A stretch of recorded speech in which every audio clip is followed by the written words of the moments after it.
Avez-vous l'impression que vos forces sont constamment mises à l'épreuve, comme si une tempête se préparait? Ce sujet est fondamental car, dans les moments d'épreuve, nous trouvons l'opportunité de renforcer notre essence et de manifester notre véritable potentiel. Dans cette vidéo, nous allons explorer 10 signes qui indiquent que vous êtes dans un moment de transformation et de résistance, en vous aidant à identifier et à surmonter ces défis avec confiance et clarté. Préparez-vous à réveiller votre puissance intérieure. Je m'appelle Charles. Ma propre quête de sens et d'objectifs a commencé lorsque je me sentais perdu et que j'aspirais à une connexion plus profonde avec la vie. Au cours de ce voyage, j'ai appris que le partage d'expériences et l'apprentissage par les autres sont d'une grande valeur. Aujourd'hui, je vous invite à vous joindre à cette aventure spirituelle. Intensifiez les doutes. Lorsque nous nous trouvons dans un moment de test spirituel, il est courant que les doutes surgissent de manière intense. Le doute peut se manifester comme un murmure persistant qui remet en question nos croyances, nos décisions et même notre valeur personnelle. Il est important de comprendre que ce phénomène n'est pas un signe de faiblesse, mais plutôt un élément naturel de notre croissance. Tout au long de mon parcours, j'ai connu des moments où l'incertitude semblait s'emparer de mon esprit, m'amenant à remettre en question tout ce en quoi je croyais. Ces moments, bien que difficiles, ont été fondamentaux pour mon évolution. Je me souviens d'une période où je me sentais perdu quant à mon but. À chaque pas que je faisais, des questions surgissaient. Suis-je sur le bon chemin? Qu'est-ce que j'attends vraiment de la vie? Ces doutes peuvent être extrêmement inconfortables, mais ils sont aussi des catalyseurs de réflexion. Lorsque nous sommes sous pression, nous sommes obligés d'examiner des profondeurs qui, autrement, resteraient inexplorées. C'est dans cet espace de questionnement que nous trouvons des occasions de réaffirmer notre foi et de réévaluer nos convictions. La clé pour faire face à l'intensification des doutes est l'observation de soi. Au lieu de lutter contre ces incertitudes, je vous invite à les accueillir. Posez-vous la question suivante. Qu'est-ce que ces doutes essaient de m'apprendre? Souvent, ils peuvent indiquer des domaines de notre vie qui ont besoin d'attention et d'amour. En reconnaissant vos sentiments et en donnant de l'espace à ces doutes, vous découvrirez peut-être qu'ils sont en fait une invitation à une meilleure compréhension de vous-même. Déconnexion spirituelle. Un autre signe qui se manifeste souvent pendant les périodes de test est le sentiment de déconnexion spirituelle. C'est comme si notre essence était loin, comme un écho qui s'est perdu dans l'immensité. Cette déconnexion peut entraîner un sentiment de vide, comme si quelque chose manquait. Dans ces moments-là, il est courant de sentir que notre objectif devient flou et que la clarté que nous avions auparavant se dissipe. J'ai moi-même traversé des périodes où cette déconnexion est devenue palpable. La routine quotidienne, les soucis et les distractions d'extérieur ont commencé à occuper l'espace qui était auparavant réservé à la contemplation et à une connexion profonde avec le divin. Le sentiment d'être perdu, de ne plus savoir quel est son chemin, peut être paralysant. Cependant, il est essentiel de reconnaître que ce sentiment est aussi une phase passagère et qu'il peut être transformé.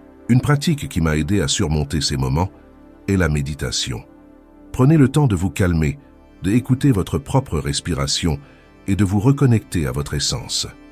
Au cours de ces pratiques, vous vous rendrez peut-être compte que la source de la déconnexion réside souvent dans des distractions extérieures ou dans les attentes que vous vous imposez. En vous reconnectant à votre moi intérieur, vous pouvez commencer à dissiper la confusion et la solitude. Je vous encourage à rechercher des moments de silence, que ce soit par la méditation, la prière ou même une promenade dans la nature. Permettez-vous de sentir l'énergie qui circule autour de vous et en vous. En vous ouvrant à cette connexion, vous réaliserez peut-être que, malgré les tempêtes intérieures, il existe une lumière constante qui ne s'éteint jamais. Cette lumière est votre essence, toujours accessible, toujours présente, malgré les doutes et les déconnexions qui passent. Lorsque vous rencontrez ces signes, il est essentiel de vous rappeler qu'ils ne sont pas une fin, mais une invitation à un nouveau départ. Chaque défi auquel nous sommes confrontés est une occasion de croissance spirituelle, une chance de renforcer notre lien avec le divin.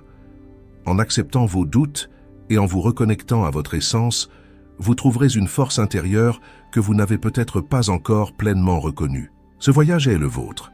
Et en partageant vos expériences, non seulement vous vous renforcez, mais vous inspirez également les autres à faire de même.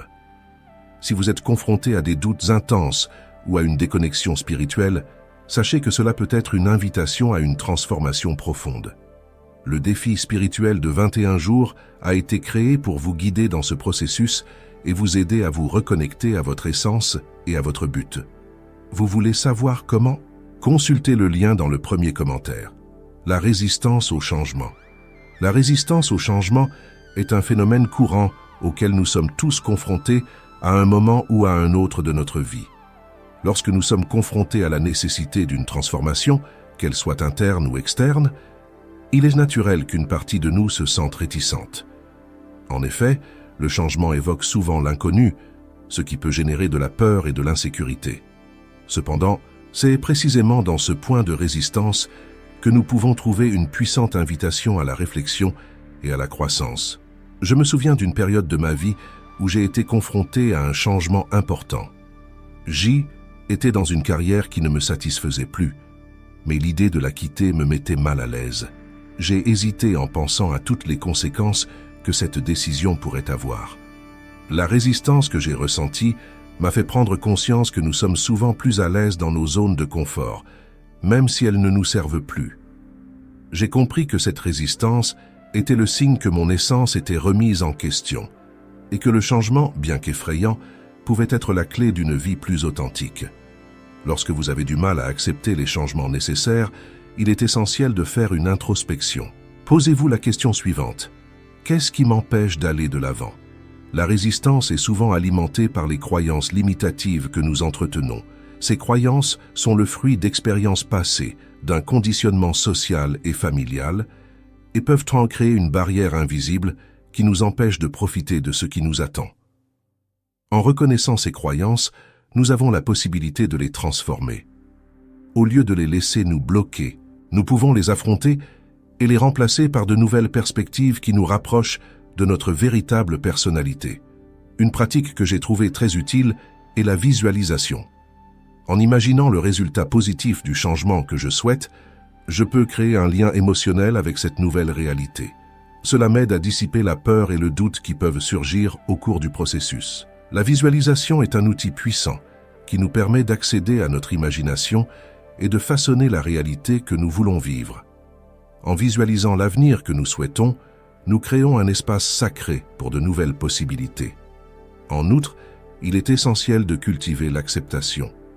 Accepter que le changement fait partie de la vie nous aide à nous détendre et à suivre le processus. Je me souviens d'une fois où j'ai décidé d'accepter un changement dans ma vie professionnelle. Au lieu de lutter contre la nouvelle situation, j'ai commencé à voir les opportunités qu'elle m'offrait. Ce changement est devenu une porte ouverte à de nouvelles expériences et à un apprentissage que je n'aurais jamais connu si j'avais continué à résister. Le fait d'entrer en contact avec d'autres personnes qui ont vécu des expériences similaires peut également être d'un grand soutien. Partager des histoires, écouter les luttes et les triomphes des uns et des autres nous aide à réaliser que nous ne sommes pas seuls sur ce chemin. La résistance est souvent alimentée par un sentiment d'isolement. En nous rassemblant, nous trouvons la force et l'inspiration qui nous motivent à aller de l'avant. Enfin, n'oubliez pas que la résistance au changement peut être le signe que vous êtes sur le point de grandir. Chaque défi nous offre la possibilité de devenir une meilleure version de nous-mêmes. Chaque fois que vous hésitez à accepter quelque chose de nouveau, demandez-vous, qu'est-ce que ce changement peut m'apprendre?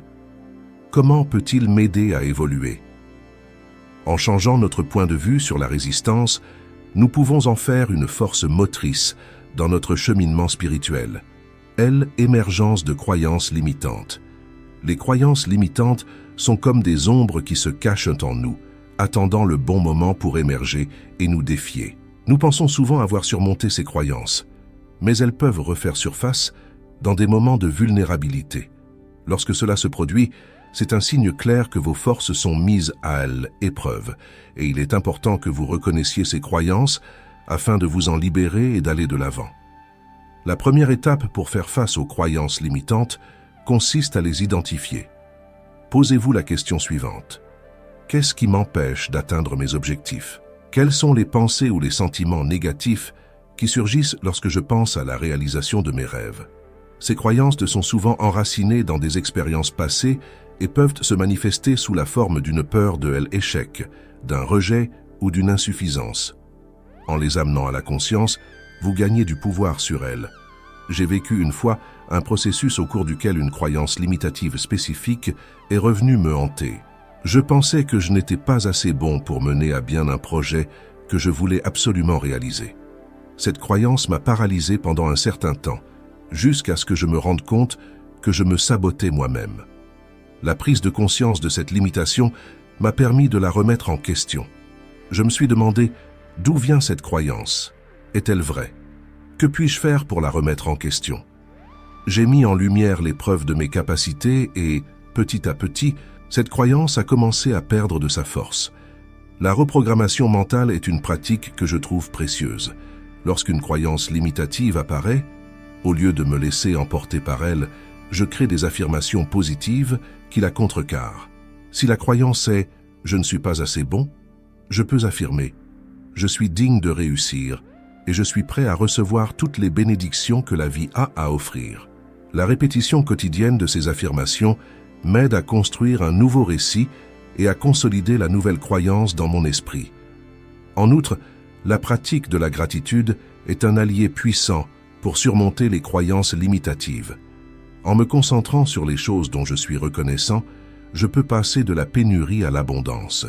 Cela m'aide à réaliser que, même au milieu des défis, il y a toujours quelque chose de positif à trouver. La gratitude nous relie à notre essence et nous rappelle notre valeur intrinsèque. Un autre aspect important est l'autocompassion.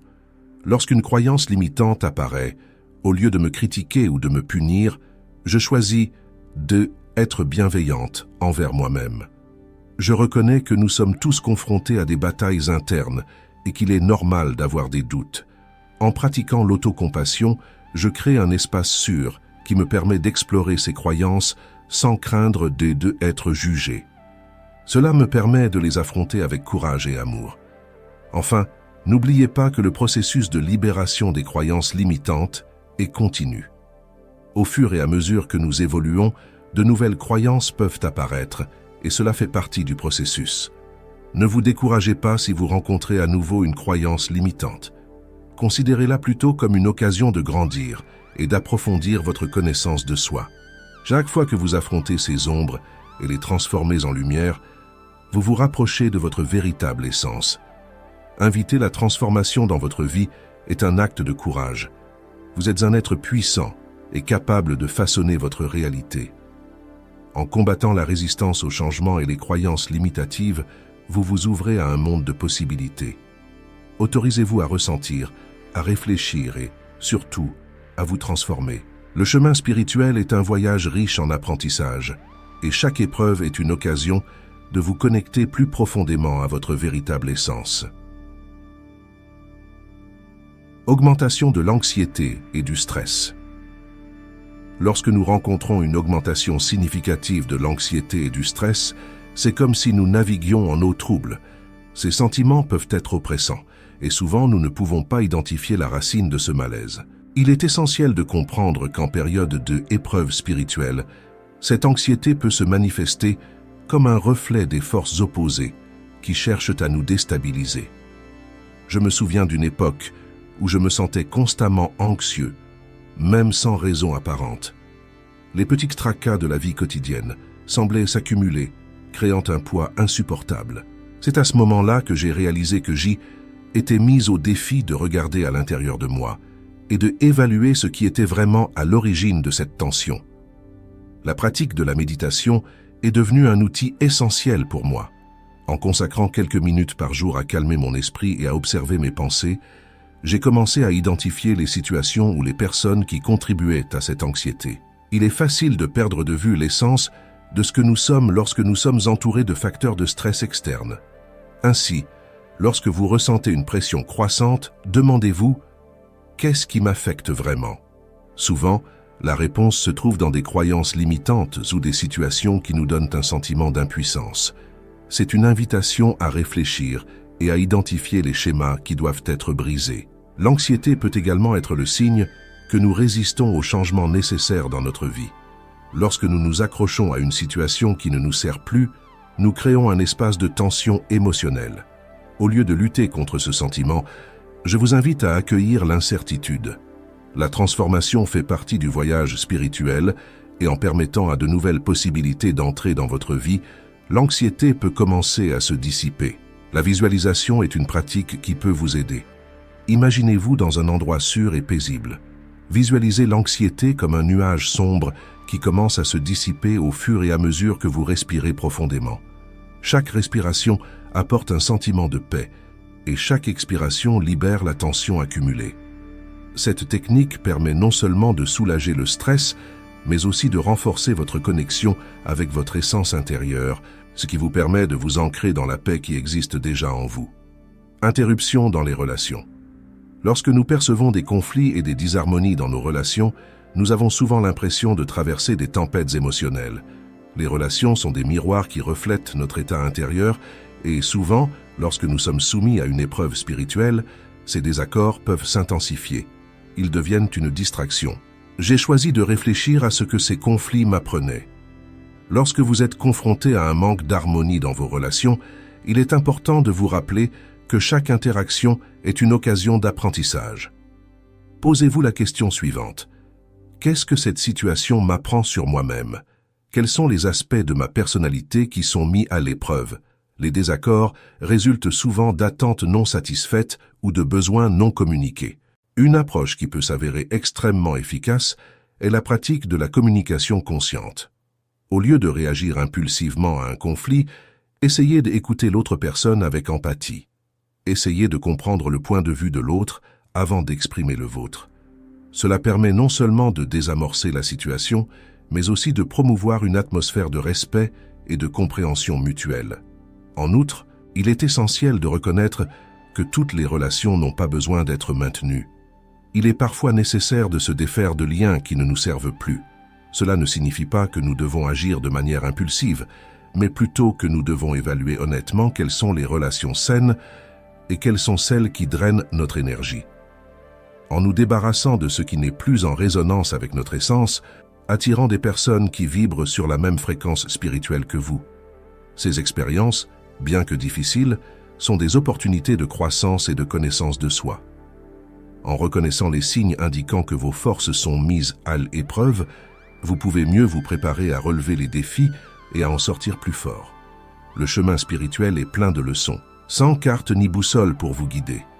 La confusion s'installe et vous vous retrouvez souvent à remettre en question non seulement vos objectifs, mais aussi votre identité et votre raison d'être. Dans ces moments-là, il est facile de se laisser emporter par l'incertitude et de laisser la peur et le doute dominer ses pensées. Cependant, il est important de se rappeler que ces sentiments ne sont pas la vérité absolue. Ils sont en fait le reflet des énergies qui vous entourent et qui tentent de vous désorienter.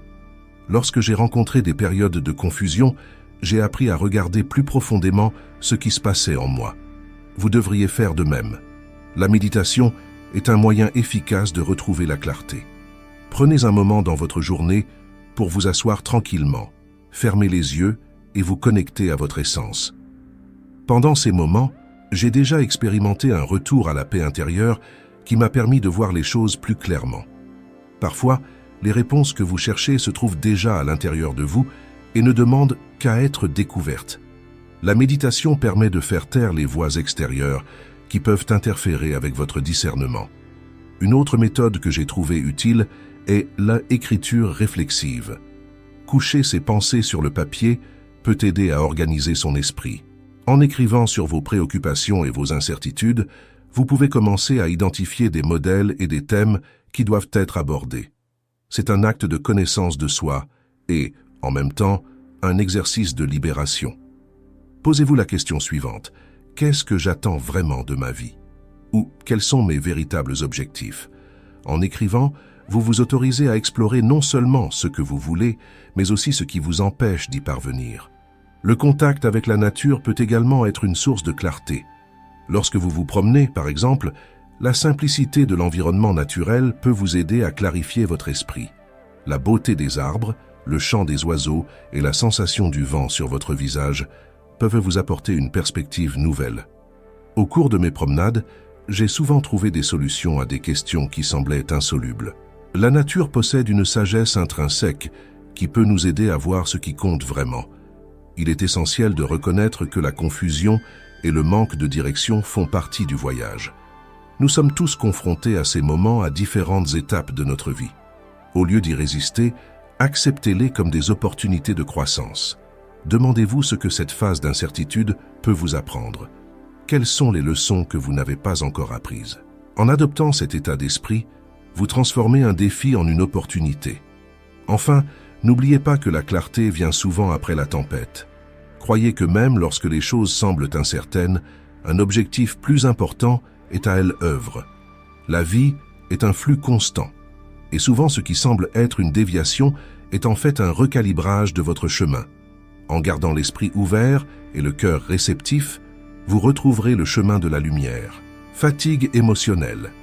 La fatigue émotionnelle est l'un des signes les plus subtils, mais les plus puissants que votre force est mise à épreuve. Vous pouvez vous sentir constamment fatigué, non seulement physiquement, mais aussi émotionnellement.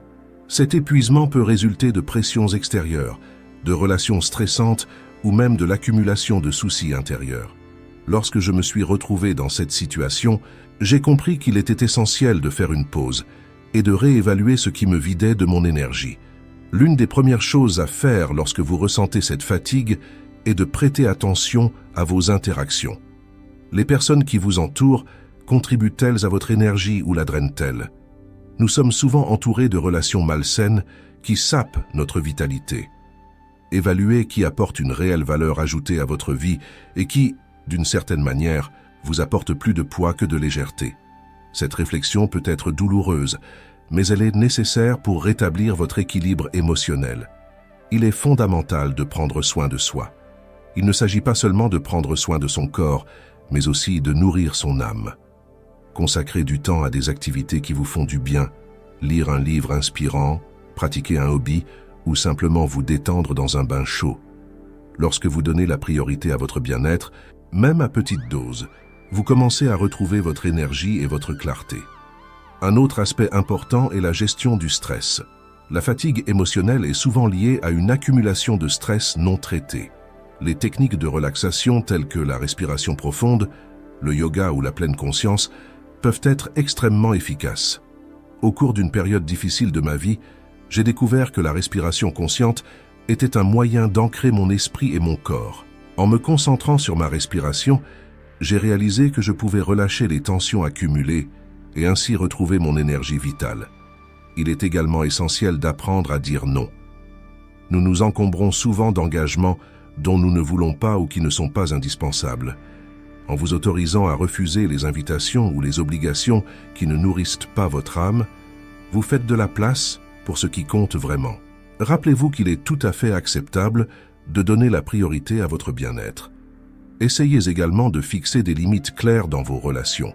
Si une personne vous vide constamment de votre énergie, il est peut-être temps de réévaluer cette dynamique. Il ne s'agit pas de couper les ponts, mais de trouver un équilibre sain qui vous permette de vous sentir autonome plutôt qu'épuisé. Enfin, envisagez de chercher du soutien. Parler à des amis de confiance ou à un professionnel peut vous soulager considérablement. Parfois, le simple fait de verbaliser vos inquiétudes peut vous apporter de la clarté et une nouvelle compréhension de votre situation. Vous n'êtes pas obligé de traverser cette épreuve seul. Le partage peut être un chemin vers la guérison. La fatigue émotionnelle est un signal qui vous permet de vous reconnecter à votre essence. Autorisez-vous à ressentir et à reconnaître ces émotions, mais ne vous laissez pas piéger par elles. Chacun d'entre nous a la capacité de transformer la douleur en puissance, et en regardant vers l'intérieur, vous découvrirez des ressources intérieures que vous ne soupçonniez peut-être pas. Faites de ce voyage une occasion de vous découvrir et de vous épanouir. Le réveil des vieilles peurs est une expérience à laquelle beaucoup d'entre nous sont confrontés au cours de leur voyage spirituel. Lorsque ces peurs réapparaissent, cela peut être le signe que notre force est mise à l'épreuve. C'est comme si, dans un moment de vulnérabilité, les ombres du passé se levaient pour nous confronter. Il est important de se rappeler que ces peurs ne sont pas un signe de faiblesse, mais plutôt une opportunité de croissance et de connaissance de soi. Lorsque des peurs que nous pensions avoir surmontées refont surface, nous avons souvent envie de nous retirer, de nous cacher. Cette réaction est naturelle, mais il est essentiel qu'au lieu de fuir, nous affrontions ces émotions. Cela demande du courage, mais c'est essentiel pour notre développement spirituel. En affrontant ces peurs, nous avons la possibilité d'en comprendre la racine, l'origine et la manière dont elles peuvent être transmutées en force qui nous propulse vers l'avant. Comme beaucoup de ceux qui sont passés par ce processus, j'ai moi aussi été confronté à mes propres peurs. À un certain moment de ma vie, j'ai réalisé que les questions de rejet et d'échec, que je pensais avoir laissées derrière moi, commençaient à refaire surface. Je me suis rendu compte que ces émotions étaient liées à des expériences non résolues qui nécessitaient mon attention. Au lieu de les laisser me consumer, j'ai décidé de m'asseoir en méditation pour contempler ces problèmes. Avec le temps, j'ai pu constater qu'elles n'étaient rien d'autre que des échos d'expériences passées et qu'elles n'avaient sur moi d'autre pouvoir que celui que je leur donnais. La clé ici est la prise de conscience. Lorsque ces peurs reviennent, il est essentiel de les observer sans les juger. Demandez-vous, pourquoi cela revient-il maintenant? Qu'est-ce que je n'ai pas complètement intégré ou compris? Cette pratique permet non seulement de dissiper la peur, mais aussi de se connecter plus profondément à son essence. Le processus de transformation commence par l'acceptation. En acceptant que ces peurs existent, vous commencez à démanteler le pouvoir qu'elles exercent sur vous. Comment faire face à ces peurs? Une approche efficace est la visualisation. Imaginez-vous en train d'affronter la peur, mais cette fois-ci, visualisez-vous avec une lumière vive autour de vous. Cette lumière représente votre force et votre résistance. Visualisez-vous en train d'affronter la peur et, à mesure que vous le faites, elle commence à se dissiper, se transformant en quelque chose de positif. Ce qui était une ombre devient une source d'apprentissage et de croissance. Avec le temps, vous vous rendrez compte que ces peurs, qui vous semblaient insurmontables, deviennent des guides pour votre évolution. Le besoin de solitude est un autre aspect important à prendre en compte. En période de défi spirituel, il est courant de ressentir un désir intense de s'isoler. Il ne s'agit pas d'un signe de faiblesse, mais d'un besoin intrinsèque de recharger son énergie. La solitude peut être un espace sacré, un refuge où vous pouvez vous reconnecter à votre essence divine. La vie moderne nous bombarde souvent de stimuli et de distractions, et il est facile de perdre le contact avec soi-même. Lorsque vous ressentez ce besoin, ne l'ignorez pas. Prenez le temps de vous éloigner du bruit extérieur. Il peut s'agir d'une promenade dans la nature, d'une séance de méditation ou simplement d'une séance de silence.